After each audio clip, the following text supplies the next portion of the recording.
Avec vous, Anne Durier. Je le disais, vous êtes consultante coloriste en Feng Shui. Vous intervenez auprès des particuliers pour justement repenser l'aménagement de l'intérieur et pour chercher cette quiétude, parce que c'est vraiment ça, le Feng Shui, cet art de vivre. C'est un art de vivre très particulier puisqu'il va mettre en fait l'individu au milieu de son lieu. C'est-à-dire qu'à partir du moment où vous encapsulez le toit, vous mettez l'individu entre la terre et le ciel. Donc vous générez une énergie tout à fait particulière. Donc qui est liée effectivement à la date de construction de la maison. Vous pouvez bien imaginer que les maisons des années 1930, c'est pas du tout les maisons des années 2000. On n'a pas du tout les mêmes énergies. On avait des formes de maisons très allongées, avec un yang assez important, très haute aussi. Et ici, on se retrouve avec des maisons aujourd'hui en l'an 2000 qui sont quelquefois un peu cubiques, donc avec des énergies beaucoup plus centrées. Donc c'est une nouvelle lecture de ce lieu de vie, en fait, de comprendre ces énergies différentes, l'énergie temporelle et l'énergie spatiale. Voilà, c'est l'énergie des lieux, c'est-à-dire c'est comme si vous étiez en acupuncture, vous allez essayer de piquer les méridiens de façon à accélérer cette nouvelle énergie. C'est prendre en compte effectivement l'environnement.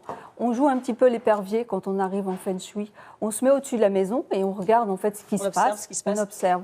Parce qu'on aura forcément autour de cette maison des rues très actives. On va avoir par contre des jardins très calmes.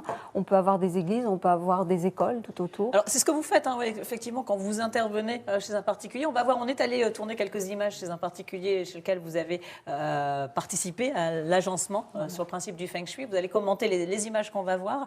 Comment ça se passe quand vous êtes appelé chez quelqu'un concrètement? Alors concrètement, je demande à la personne de me fournir une date de construction de ce lieu, parce que c'est très important, puisque c'est ça qui nous permet de déterminer d'abord l'énergie temporelle.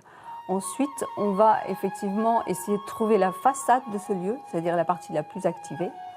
Et ensuite, alors, par exemple, là, c'était la partie sur le jardin Alors ici, oui, on peut constater qu'effectivement, c'est la partie sur le jardin qui est la plus activée puisqu'elle est la plus éclairée. On a un flux énergétique yang très important qui est apporté par beaucoup de lumière. Par contre, il y a une problématique qui s'est posée parce qu'en fait, cette énergie apportée par la lumière du jardin n'est pas activée à l'extérieur par une route ou par une école ou par quelque chose qui révèle un peu de bruit et qui dynamise, quoi. Ici, bon, on voit qu'on arrive aussi donc, dans le jardin qui a été très important parce que certains secteurs énergétiques de cette maison n'étant pas valorisés, on peut se servir aussi du Feng Shui du jardin pour mettre en valeur, pour apporter une nouvelle énergie également. Travailler sur les formes, les couleurs du jardin pour dynamiser tout ça. Alors justement, vous dites que vous travaillez sur les formes, sur les couleurs. Concrètement, comment ça se passe? C'est à partir d'objets qu'on va intégrer dans la maison pour apporter, pour aller dans le sens de ces énergies qu'on recherche? Alors ça peut être des objets, on joue sur deux choses. Quand on joue par exemple sur le yin et le yang, quand on joue sur le yang, qui est une énergie d'activité, de vitalité, à ce moment-là, on va essayer d'alléger, d'apporter de la lumière, d'éclaircir, de tout alléger l'environnement. Quand on va jouer sur le yin, c'est le contraire. C'est-à-dire qu'on va essayer de poser l'individu, c'est-à-dire on va mettre des tapis, on va mettre des rideaux, on va créer un environnement avec un peu moins de lumière, beaucoup plus soft, beaucoup plus reposant. Alors, reposant, recherche de quiétude, de plénitude, c'est quoi vraiment les bienfaits qu'on va en retirer, nous, personnellement, sur notre vie C'est-à-dire qu'on va pouvoir, effectivement, par rapport à son activité ou par rapport à ce qu'on recherche au niveau du lieu, c'est essayer de se mettre dans les bons secteurs énergétiques. C'est-à-dire que si on a une profession particulière qu'on exerce, par exemple, à la maison, c'est se retrouver, si on prend par exemple l'énergie d'un bureau d'avocat, imaginons qu'on ait un bureau d'avocat dans une maison, c'est très possible parce qu'on a de plus en plus de gens qui s'installent à l'intérieur, eh bien, on va activer l'énergie, par exemple, de la parole, l'énergie de l'eau, et on va attirer l'énergie de la justice et de la précision, de la droiture.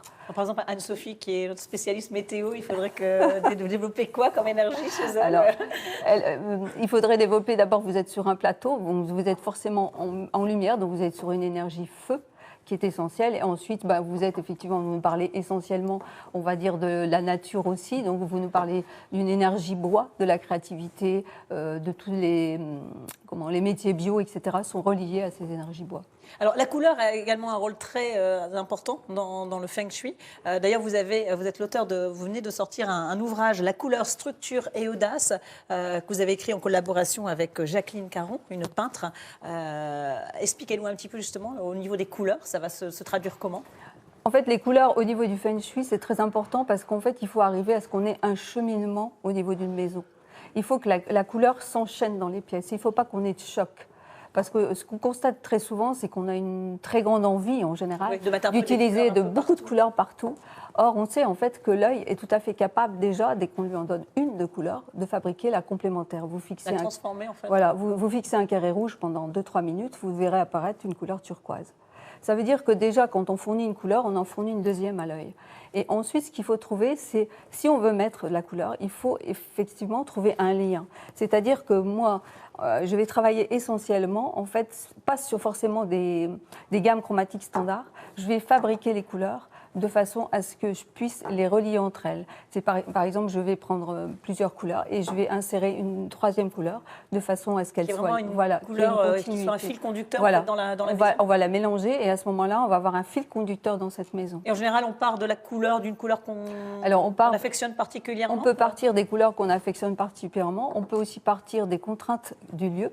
C'est-à-dire que le lieu, il a sa propre couleur. Par moments, il y a des couleurs qui nous sont données par les couleurs de façade, par les couleurs intérieures qui sont là, qui sont présentes.